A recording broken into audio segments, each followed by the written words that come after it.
Bienvenidos una vez más a nuestro programa de voces y señales del tiempo del fin. Esta es nuestra tercera presentación, donde vamos ahora a empezar a enfocarnos en una sección particular del libro de Apocalipsis. Hemos hablado acerca de la parte central de este libro y hemos entonces analizado algunos principios generales que nos pueden ayudar a entender su contenido. Ahora empecemos a aplicar esos principios para entender una porción que es bastante central dentro de este libro. Pero antes de hacerlo, invitemos una vez más la presencia de nuestro Dios. Querido Padre, gracias una vez más por darnos la oportunidad de poder reunirnos para estudiar tu santa palabra, poder conocer más acerca de ti y sobre todo, Padre Santo, entender tu mensaje para nuestros días. Te ruego de manera particular que tú nos dirijas en este estudio y que podamos, Padre Santo, aprender, pero a la misma vez practicar para que otros conozcan. En el nombre de Jesús te lo pedimos. Amén. Qué bien. En este día, una vez más, vamos a entrar de lleno en el libro de Apocalipsis, pero ahora vamos a ir en forma particular a la parte central del libro de Apocalipsis. Y esta parte central, ustedes se acordarán, mencioné, la componen 3 capítulos de este libro. Los capítulos son el 12, el 13 y el 14. Capítulo que sirve, número 1, para presentarnos a nosotros una interrupción entre las primeras 3 series de 7 que aparecen en las visiones de Juan, 7 iglesias, 7 sellos, 7 trompetas, interrumpida por esta parte central, y luego entonces viene la última serie que son las 7 plagas postreras. La diferencia entre las dos es que mientras que en las primeras 3 todavía la gracia de Dios está disponible, en la última serie de 7 ya no hay gracia de Dios. Y la unidad central nos explica por qué si acaba la gracia de Dios. Y es porque Dios introduce juicio, trae juicio sobre la tierra. Una vez que termina el juicio, termina la actividad en el cielo y luego entonces se cierra la gracia y lo único que falta es la venida del Señor. ¿Qué tiene de manera particular esta sección que necesitamos prestarle atención? En este momento yo quiero invitarlos para que me acompañen en sus Biblias. Vamos al capítulo 12 de este libro. Este capítulo 12 es un capítulo brillante porque nos describe la historia de la iglesia cristiana desde su época apostólica, tiempo de la primera venida de Jesús, hasta el tiempo final, con un pequeño paréntesis. Y es de ese paréntesis que nosotros estaremos enfocándonos más de lleno en la próxima presentación. Quiero por el momento que veamos los siguientes elementos que nos van a ayudar a entender este capítulo 12 de Apocalipsis.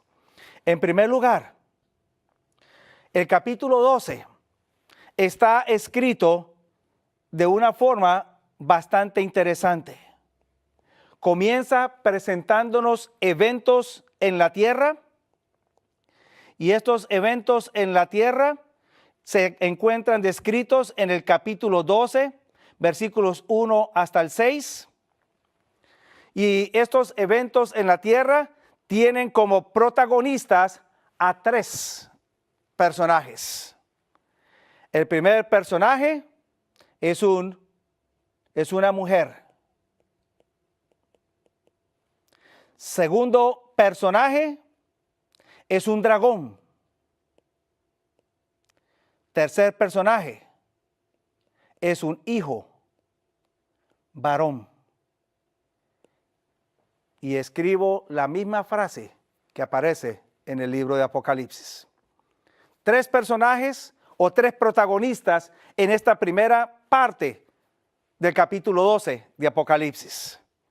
Luego, las escenas cambian para que ahora se trasladen al cielo.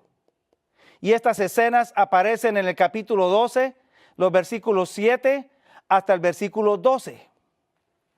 Y entonces dentro de esas escenas, ahora los protagonistas son solamente 2.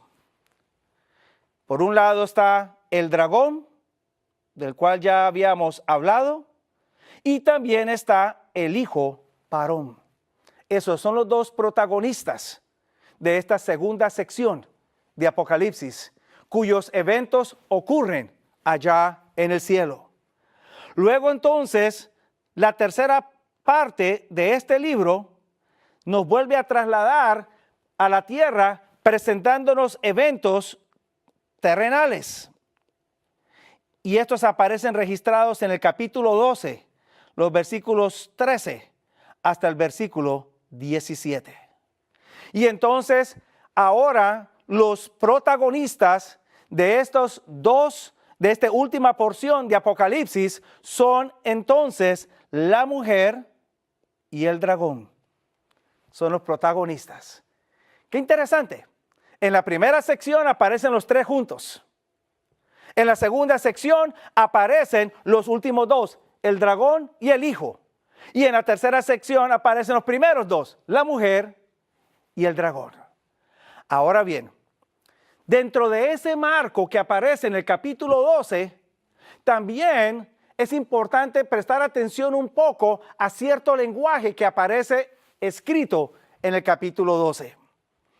Hay cierta terminología que Juan emplea en este capítulo para ayudarnos a entender un poco más ampliamente lo que está aconteciendo o lo que se está narrando en el capítulo. Juan comienza hablándome acerca de una mujer. Y luego entonces me dice a mí que esta mujer está embarazada y está por dar a luz.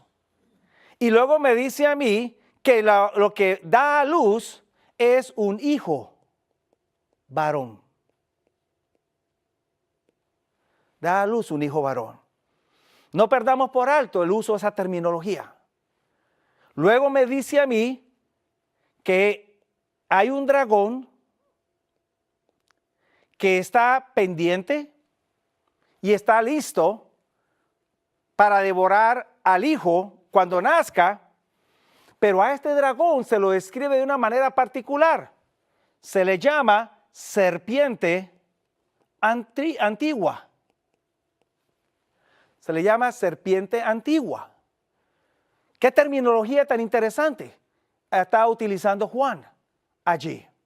Y luego entonces sigue Juan escribiendo su libro y luego me menciona también que hacia el final, cuando el dragón finalmente no puede con el hijo varón y ahora quiere atacar a la mujer, resulta que su enfoque es la destrucción de la simiente de la mujer. Ahora bien, cuando usted empieza a notar el uso de esos términos, mujer, hijo varón, serpiente antigua, simiente, ¿qué se le viene a la mente? Automáticamente Juan me está trasladando al principio, a Génesis, capítulo 3, versículo 15. Y con el uso de esta terminología, Juan me está diciendo a mí, el conflicto que tuvo su inicio aquí en la tierra, allá en Génesis, en el capítulo 3, ese conflicto no concluyó en la cruz del Calvario. Muchos piensan que ya con la cruz el diablo quedó derrotado, ya nosotros estamos triunfantes, vivimos por la gracia y lo único que esperamos es el traslado al cielo y nada más. Y por eso mucho énfasis se da a los conceptos de gracia, de amor, etcétera, porque se piensa que la cruz acabó con todo. Y lo que Juan me está diciendo a mí, a través del uso de estos términos, es que el conflicto que se iniciara allá en Génesis capítulo 3 no concluyó en la cruz del Calvario. Con esto no quiero disminuir o reducir la importancia de lo que significa la cruz para el creyente o para el cristiano.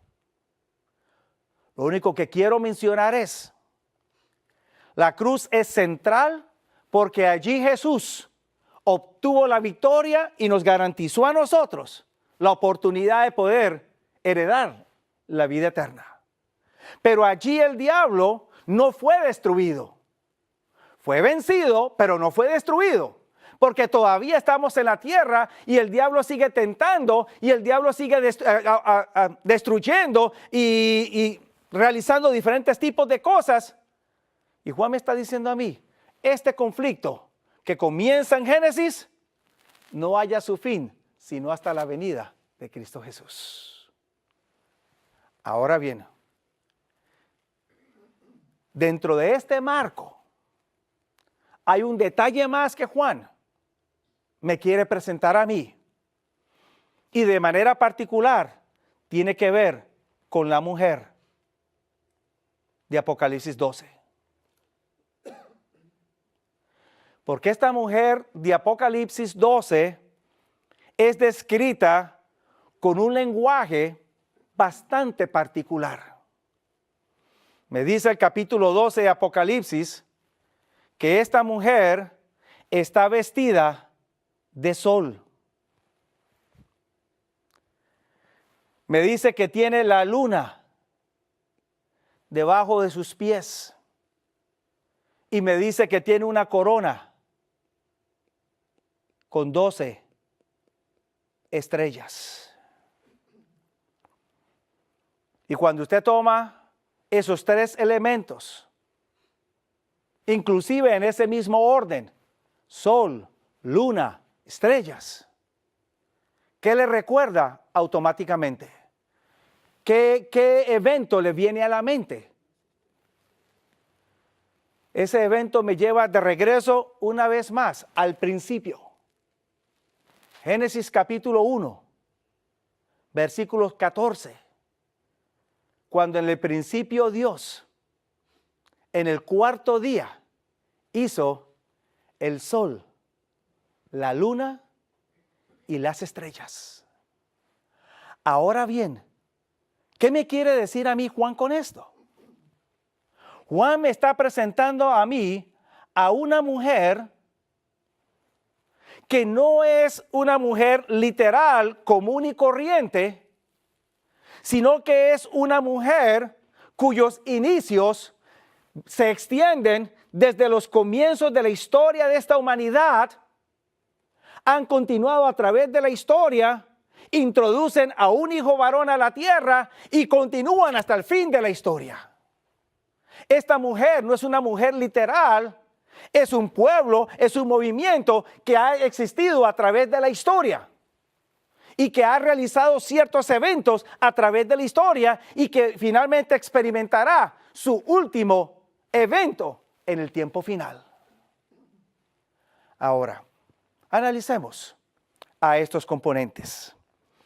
En nuestra presentación de hoy, vamos a enfocarnos en el primero evento en la tierra, Génesis 12, 1 al 6, y luego entonces el tercero evento en la tierra, Génesis 12, 13 al 17.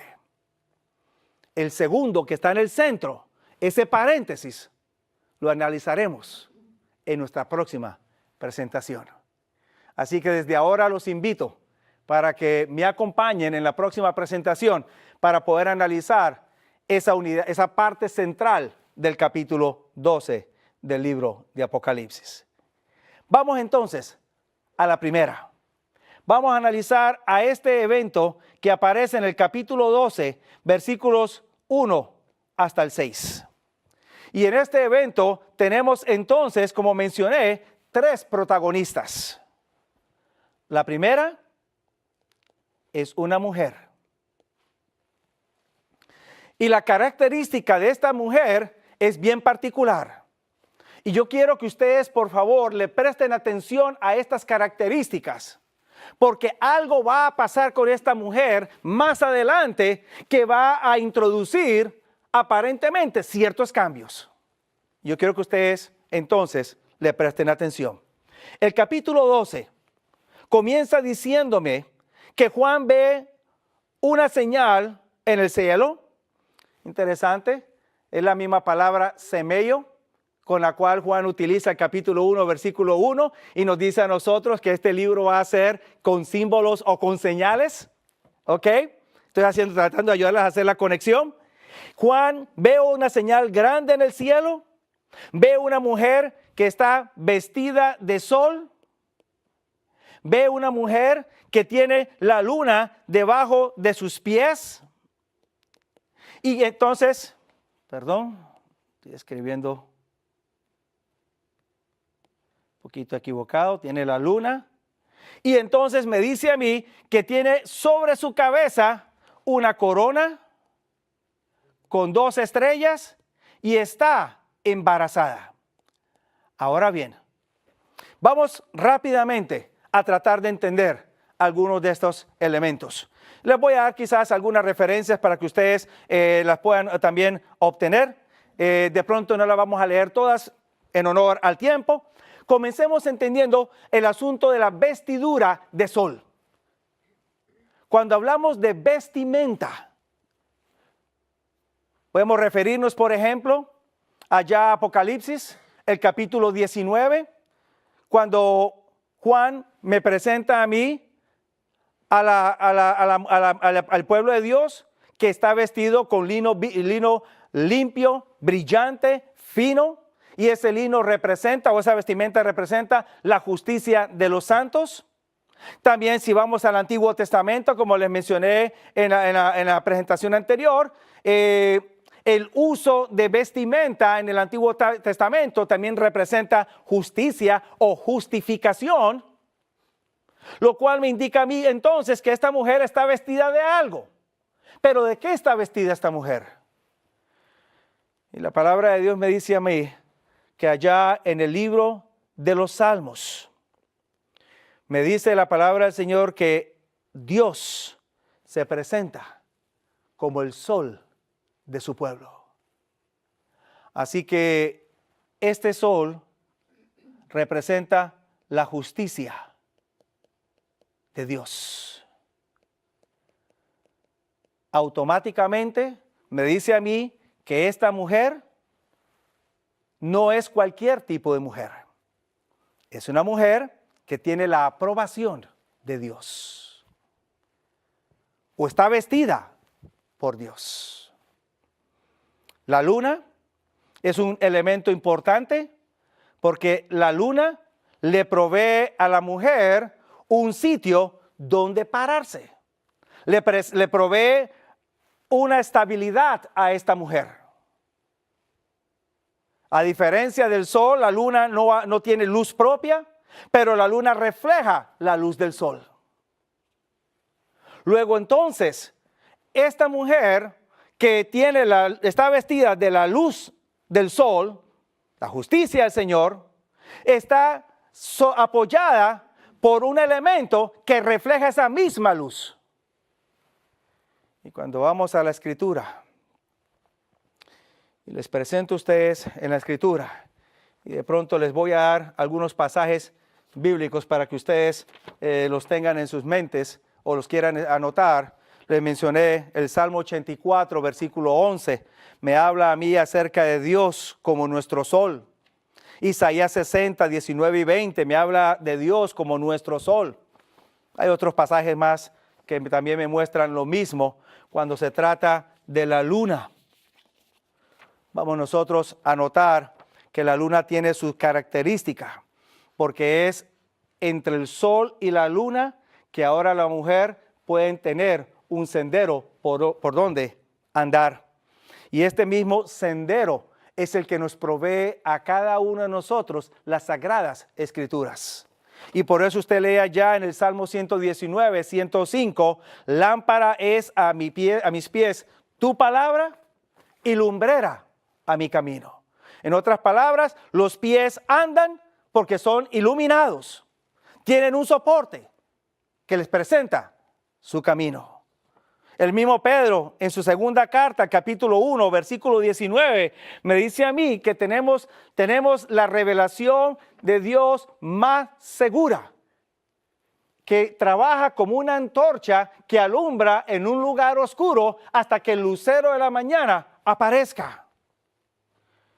Y también cuando usted lee el libro de Proverbios 6, versículo 23, encontramos un elemento parecido.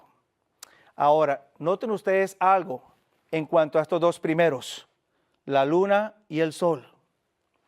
Cuando usted va a Génesis capítulo 1, versículo 14, usted va a encontrar que no solamente Dios hace el sol, la luna y las estrellas en el cuarto día de la semana, también usted va a encontrar que ese sol, esa luna y esas estrellas tienen un propósito específico.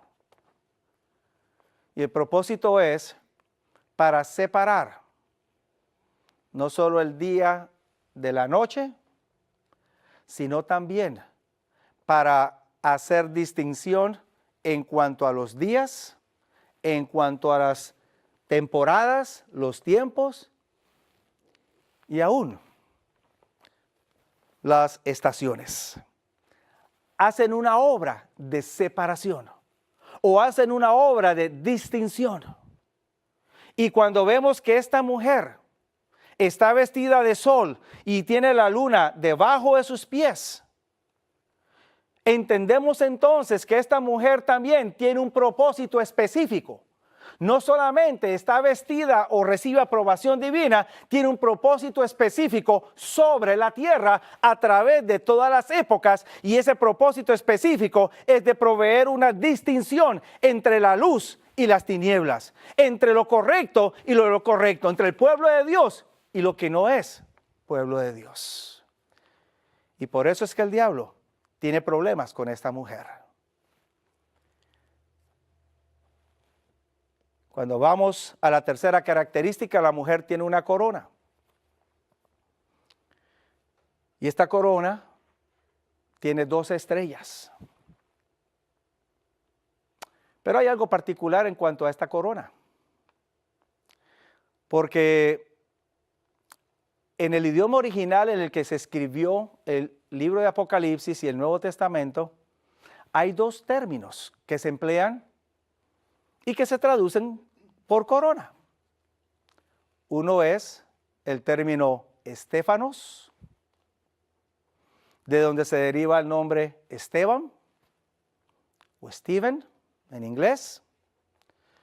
Y el otro es diadema, que en español prácticamente lo utilizamos así mismo como se pronuncia. Y hoy en día una diadema es algo que las damas colocan sobre sus cabellos o sobre sus cabezas para poder entonces manejar mejor o asegurar mejor sus cabellos o darle cierta forma a sus cabellos. ¿Cuál es la diferencia entre la corona Estéfanos y la corona diadema? Y la diferencia es sencilla. Mientras que la corona Estéfanos era la que se empleaba para colocársele a una persona que terminaba victoriosa de una competencia, de una batalla, como cuando los soldados romanos regresaban de una batalla y ganaban la batalla, el emperador les colocaba una corona de laureles a ellos. Ese era un Estéfanos, corona de victoria, ganó. La diadema era más bien la corona que se empleaba para colocar a los reyes que eran coronados y que iniciaban su reinado. Esta mujer tiene una corona, pero el tipo de corona que ella tiene es Estéfanos. Y esta corona es significativa, porque no solamente me dice a mí que esta mujer ha obtenido una victoria, sino que también me dice a mí que para poder haber obtenido esa victoria, esta mujer tuvo que haber pasado por un conflicto. Tuvo que haber pasado por una lucha, por una controversia, y de esa lucha o esa controversia, la mujer sale victoriosa. Y la única manera como pudo salir victoriosa es porque ella estaba vestida con el sol de justicia y tenía la luna debajo de sus pies. Ahora bien, ¿cuál es esta mujer? Entonces, ¿por qué se emplea el término mujer allí? Si no es una mujer particular, literal, ¿qué representa esta mujer? A través de la historia, Dios utiliza el término mujer para indicar dos tipos de asuntos. O bien sea se refiere a una persona del género femenino, o bien sea se refiere a un pueblo. Y esto aparece descrito por primera vez allí en Génesis capítulo 3, versículo 15. Por primera vez se utiliza el término mujer para referirse a pueblo, allí en Génesis 3:15. Cuando Dios coloca enemistad entre la mujer y la serpiente, la descendencia de la mujer y la descendencia de la serpiente, estamos viendo que el problema no era solamente entre el diablo y Eva, el problema iba a ser entre la descendencia de Eva que siguiera los principios de Dios y los que siguieran los principios de Satanás. Así que entonces esta mujer representa el pueblo de Dios que a través de los tiempos se ha caracterizado por mantener la justicia del Señor y mantener la plataforma o el apoyo de la palabra de Dios. Y es precisamente este pueblo el que está ahora encargado de introducir al hijo varón aquí a la tierra. Ahora, ese término o esa frase es interesante y aparece en Apocalipsis capítulo 12. Y no sé si a ustedes les ha parecido un poco curiosa la frase hijo varón. Hasta donde yo sepa, todo hijo que nace o todo bebé que nace y que es varón es hijo. Entonces sonara como una redundancia que fuera hijo varón. Porque es obvio, si es hijo tiene que ser varón o si es varón tiene que ser hijo. Pero Apocalipsis utiliza ambos. Y esto una vez más me lleva a mí de regreso a Génesis, el capítulo 3. Y también me agrega el capítulo 4, donde se me presenta a mí que la promesa de la venida de la simiente es descrita en términos masculinos. Este te herirá en la cabeza. Es un varón que vendría, una simiente varón que vendría. Y luego Eva, cuando concibe y da a luz a su primer hijo, le llama Caín, porque ella en su mente pensaba que este era el cumplimiento de la promesa que Dios les había hecho allá en Génesis 3:15. Adquirido es varón por Jehová, dijo Eva cuando nació Caín.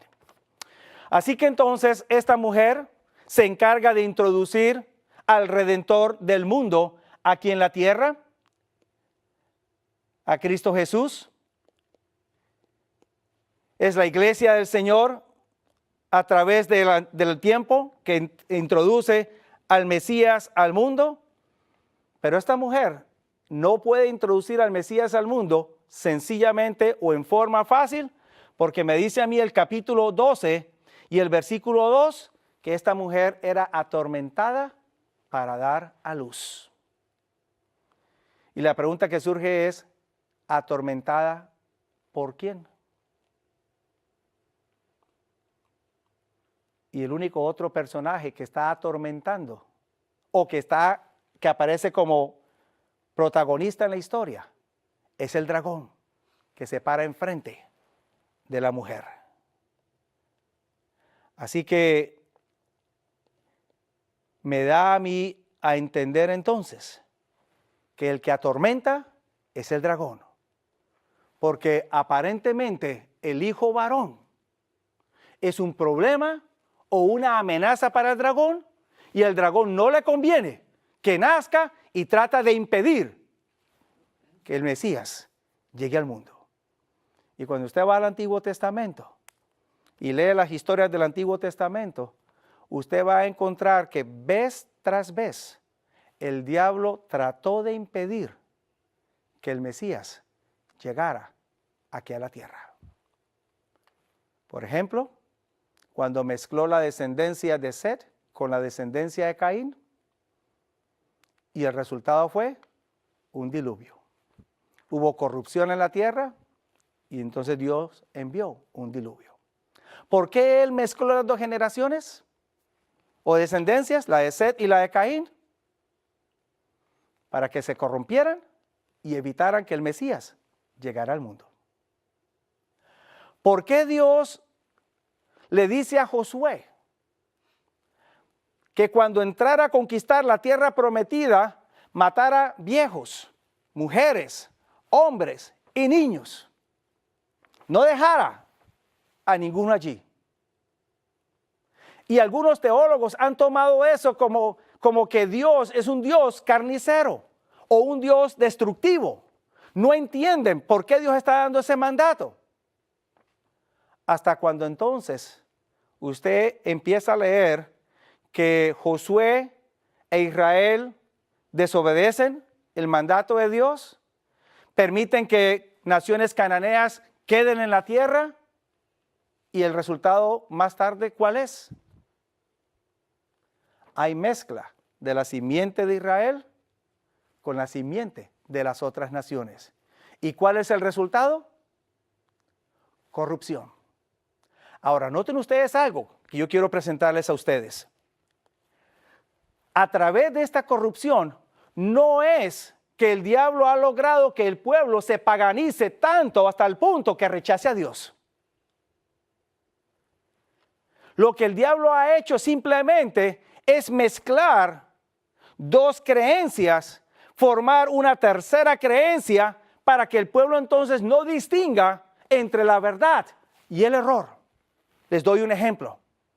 Cuando usted va al tiempo de Elías, usted se va a encontrar que en el tiempo de Elías, el pueblo de Dios estaba en su etapa más baja espiritualmente. Se había logrado un sincretismo de dos fes o dos creencias. Por un lado estaba la creencia en Jehová,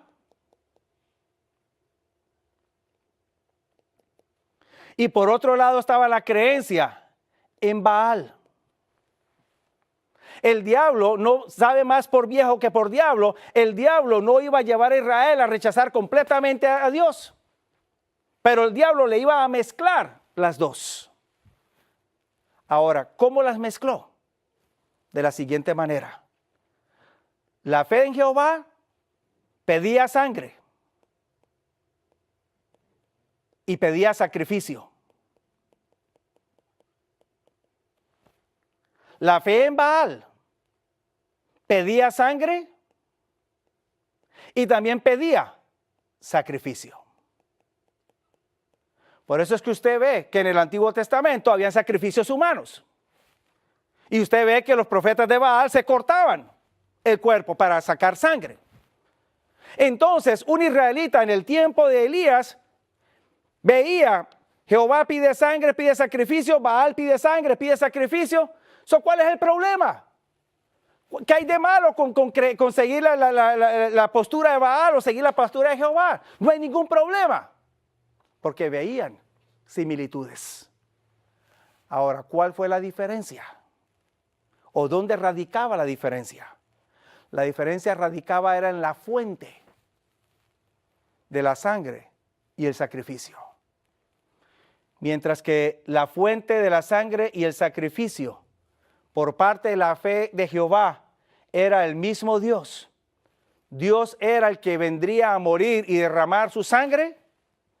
La fuente de la sangre y sacrificio en la fe de Baal era el mismo ser humano. Y entonces el pueblo en el tiempo de Israel estaba confundido. Y por eso Elías le dice en el monte Carmelo, ¿hasta cuándo claudicaréis entre dos pensamientos? Si Jehová es Dios, seguidle. Si Baal, id en pos de él. El pueblo estaba confuso porque habían dos teologías que se habían mezclado. Habían dos creencias, dos prácticas. Y el pueblo ahora veía que habían similitudes y aparentemente no había nada de malo entre ellas.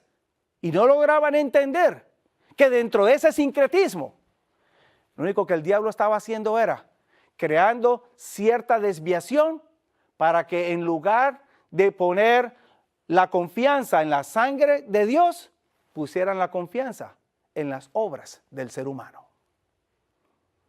No pierdan de vista eso, porque se va a volver a repetir. Vuelve otra vez. Ahora bien, volviendo entonces con el dragón, encontramos que la identidad de este dragón es claramente dada. Según el capítulo 12 y el versículo 8 y versículo 9, me dice a mí, el versículo 9 de manera particular, me dice a mí que este dragón tiene otros 4 nombres. Se le llama, además de dragón, se le llama Satán o Satanás, se le llama serpiente antigua, se le llama diablo y por supuesto se le llama dragón. Así que sabemos la identidad clara de este poder. Y sabemos que este poder no trabaja solo en la tierra.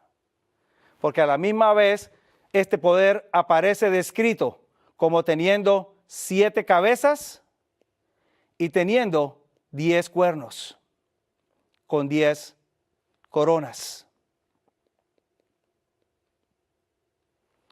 Ahora bien, entendamos esas cabezas, entendamos esos cuernos y entendamos esas coronas. En forma rápida, para que podamos pasar a la siguiente parte, les menciono entonces, cuando hablamos de cabezas, estamos hablando de reinos o estamos hablando de reyes. Y Juan nos ayuda a entender eso. No tenemos que ir muy lejos. En el capítulo 19 de su libro, capítulo 17 de su libro,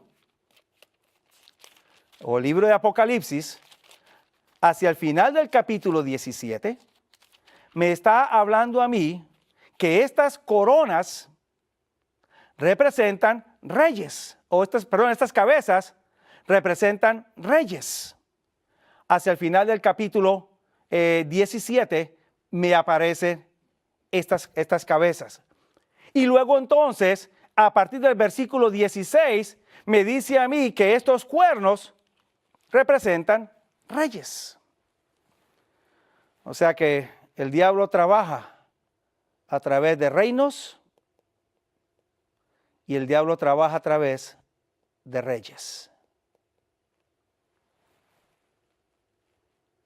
Interesante el uso de los números, porque me presenta una plenitud de cómo el diablo ha utilizado a los líderes del mundo a través de todas las épocas para tratar de destruir a su pueblo.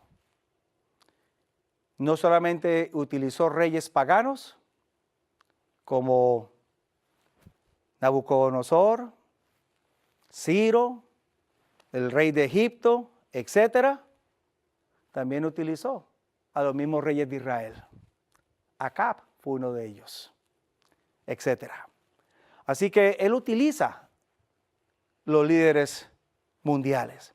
Pero estos cuernos también tienen coronas. Al igual que la mujer tiene corona, este dragón también tiene coronas.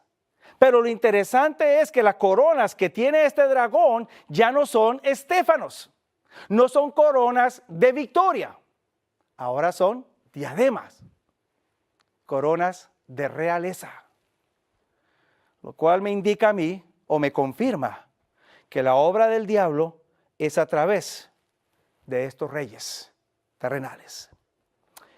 Bien, la descripción del panorama de esta gran controversia desde los mismos inicios a través de la historia y que terminará en el fin del tiempo. Pero entonces ahora,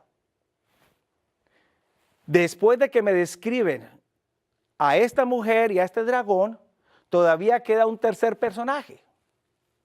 Y ese tercer protagonista es el hijo varón que ha de nacer. Y en esta primera parte del capítulo 12 solamente se me describe que la mujer da a luz al hijo varón, versículo 5, pero este hijo varón es arrebatado y es llevado para el cielo. No se dice mucho en ese momento. Ese hijo varón aparece más ampliado. Es en la segunda parte del capítulo 12. Allá en los versículos 7 hasta el versículo 12. Y de ese hijo varón vamos a hablar en nuestra próxima presentación, nuestro próximo tema. Espero que me acompañen una vez más. Por el momento, dejando ese paréntesis del hijo varón por el momento, yo quiero ahora invitarlos para que me acompañen a la tercera parte o a la tercera sección del capítulo 12. Porque vamos a encontrar en esa tercera sección que ahora el diablo, no pudiendo destruir al hijo varón, ahora entonces se lanza contra la mujer. Noten ustedes la manera como trabaja el diablo.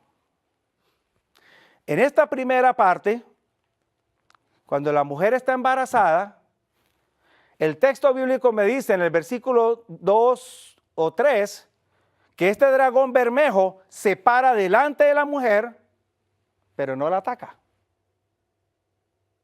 Espera para destruir al hijo varón. Pareciera que el verdadero enemigo o el principal enemigo no es la mujer, sino que es el hijo varón. Pero cuando no puede destruir al hijo varón, porque el hijo varón es arrebatado para el Padre hacia el cielo, entonces ahora sí quiere ir a destruir a la mujer. Y ahí es donde viene la tercera parte. Y quiero compartir con ustedes esa tercera parte. Acompáñenme. Capítulo 12 de Apocalipsis. Y vamos a leer los versículos 13 o brevemente analizar los versículos 13 al 17. Porque ahora entonces lo que no hizo en la primera parte, la va a tratar de hacer en la segunda parte. El capítulo 12 termina su primera parte en el versículo 6 diciéndome que después de que el hijo varón es arrebatado para Dios y su trono, la mujer huye hacia el desierto, donde tiene un lugar preparado de parte de Dios para que allí la alimente por 1260 días. Y pareciera como que termina allí todo. Cuando venimos al versículo 13, ahora entonces me va a explicar qué es lo que sucede durante esos 1260 días con la mujer. ¿Cuál es el intento del diablo contra la mujer? El versículo 13 me dice a mí que cuando el diablo o el dragón vio que fue arrojado a la tierra, persiguió a la mujer, la que había dado a luz al varón. Y entonces a la mujer se le dieron alas de grande águila para volar hacia el desierto, al lugar que Dios tiene preparado allí. Y entonces, ¿qué hace el diablo? En primer lugar, el diablo envía ríos o aguas para ahogar a la mujer. para tratar de destruir a la mujer. ¿Por qué quiere destruirla? ¿Y por qué utiliza el instrumento del agua o del río para destruirla? Es interesante que en la tercera parte de Apocalipsis 12, se menciona que ahora es la serpiente la que está realizando esa labor. Estos ríos y estas aguas, ¿qué representan? Una vez más, basado en el ejemplo o ilustración que utilizamos la vez anterior, en la presentación anterior, Juan me ayuda a entender un poco el uso del término agua, pero no me aclara completamente su uso. Allá en el capítulo 17, versículo 15, Juan me dice que aguas pueden representar gentes, muchedumbres, lenguas. Pero una vez más surge en mi mente la pregunta, ¿será que dentro de esas gentes, esas muchedumbres, estoy incluido o no estoy incluido? Porque parece muy genérico el uso del término. Tengo que seguir indagando un poco más en la Biblia. Y ahí es cuando tengo que regresar al Antiguo Testamento. Y en el Antiguo Testamento ahora se me presentan dos pasajes claves para entender el uso del agua. El primero, lo mencioné, aparece en Isaías capítulo 57, donde se me dice a mí en los versículos 20 y 21 que estas aguas representan gentes, pero no son gentes comunes y corrientes, son impíos, injustos. Y cuando usted utiliza o lee el uso del término injusto o impío en el libro de Isaías, estos no son paganos, estos son individuos que creen en Dios, pero no hacen conforme a los principios de Dios. Así que ya empezamos a hacer diferencia entre gentes en forma general e injustos en forma específica. Pero luego Isaías da un paso más allá. Y allá en el capítulo 8 de su libro, me habla a mí o me presenta a mí que estas aguas que son injustos o son impíos representan ejércitos que son enviados para destruir al pueblo de Dios. O sea, son individuos que están dispuestos a pelear por defender los principios del sistema que representan. Así que cuando volvemos otra vez a Apocalipsis capítulo 12 y vemos que la serpiente o el diablo está enviando ríos, está enviando aguas contra la mujer, nos está presentando entonces cómo el diablo a través de los 1260 días o 1260 años, el diablo entonces persiguió a la iglesia cristiana y trató de destruirla cuando antes había tratado solamente de destruir a Jesús o derrotar a Jesús. Obviamente él sabía que derrotando a Jesús acababa también con el pueblo de Jesús. Al no poder con Jesús, al menos quiere vengarse en la persona de los seguidores de Jesús. Pero me dice la palabra del Señor que el Señor interviene. Y en el versículo 16, la tierra ayuda a la mujer, abre su boca, bebe las aguas del río que fueron enviadas. ¿Y qué representa eso? ¿Cuál es la tierra? Que bebe, que abre la boca. Juan personifica la tierra y la describe como si fuera una persona. ¿Qué tengo que hacer yo para entender esto? Una vez más el principio que aprendimos la vez anterior, tomar los términos, las frases, ir al Antiguo Testamento y buscarlas, encontrarlas. En donde aparece en la Biblia que la tierra tiene boca, la abre y traga líquido. Bueno, en realidad hay dos veces en el Antiguo Testamento donde se menciona que la tierra tiene boca y abre. Uno es allá en el libro de los Números, en el caso de la rebelión de Datán, de Datán y Corá y sus otros asociados, cuando Moisés está orando y la tierra abre su boca y traga a los rebeldes. Aparece el fenómeno de la tierra que tiene boca pero no traga líquido, traga es gente. Así que no se estaría aplicando tanto a lo que Juan está ilustrando aquí en el libro de Apocalipsis. Tenemos que seguir buscando.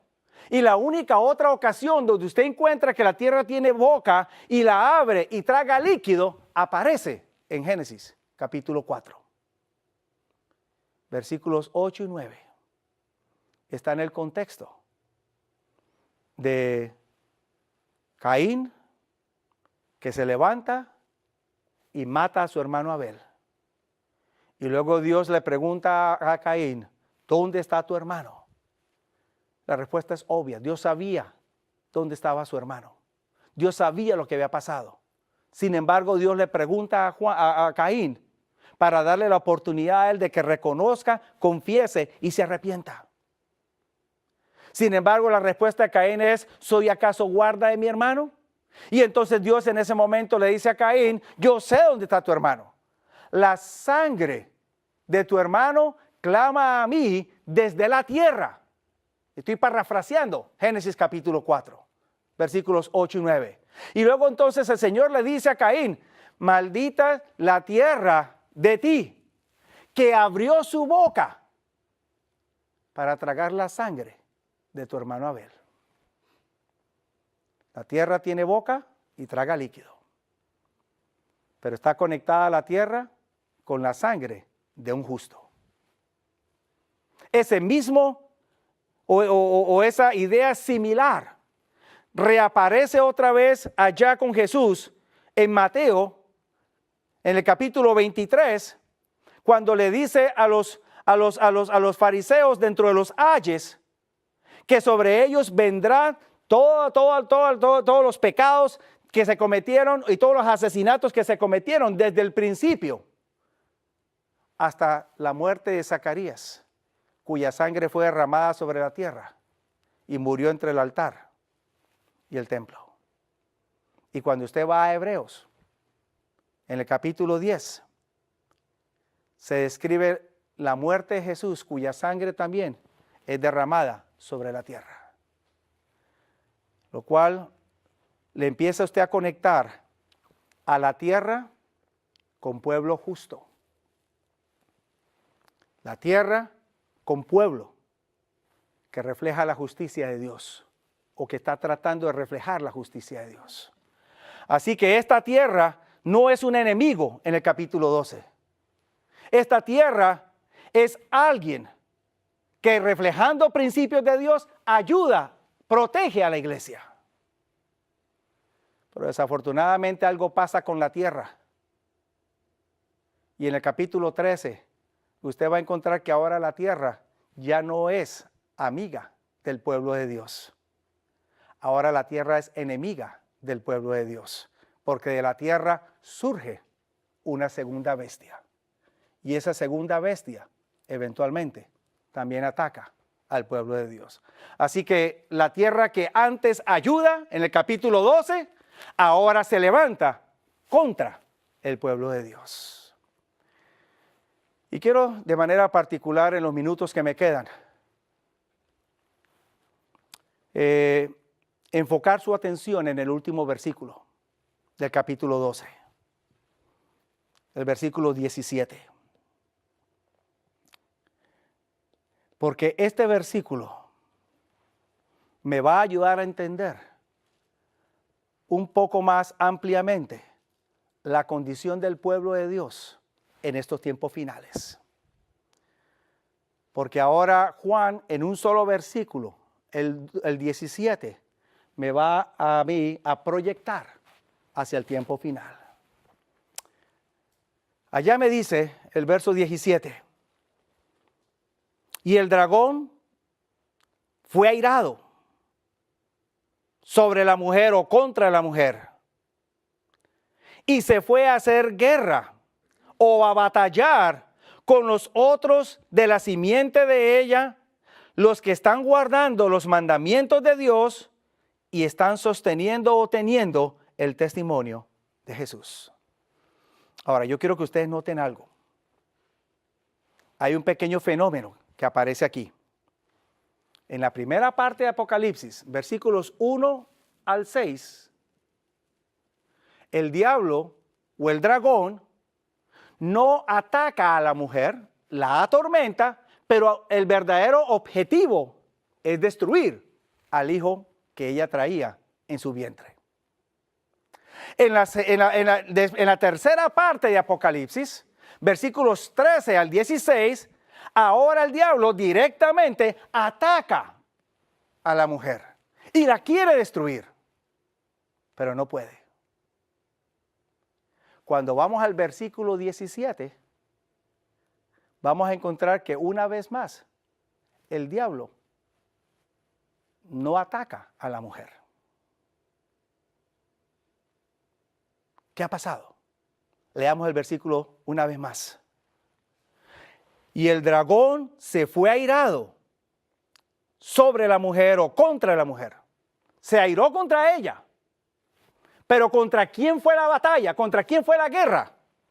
Versículo 17 me dice a mí que la batalla no es contra la mujer, sino ¿contra quién? Contra los otros. La simiente o la descendencia de la mujer. ¿Cuál problema hay? ¿Cuál es el problema que existe? Que ahora el diablo no se preocupa por la mujer, pero se preocupa por la descendencia de la mujer. Y la característica de la descendencia de la mujer o la simiente de la mujer es que estos guardan los mandamientos de Dios y tienen el testimonio de Jesús.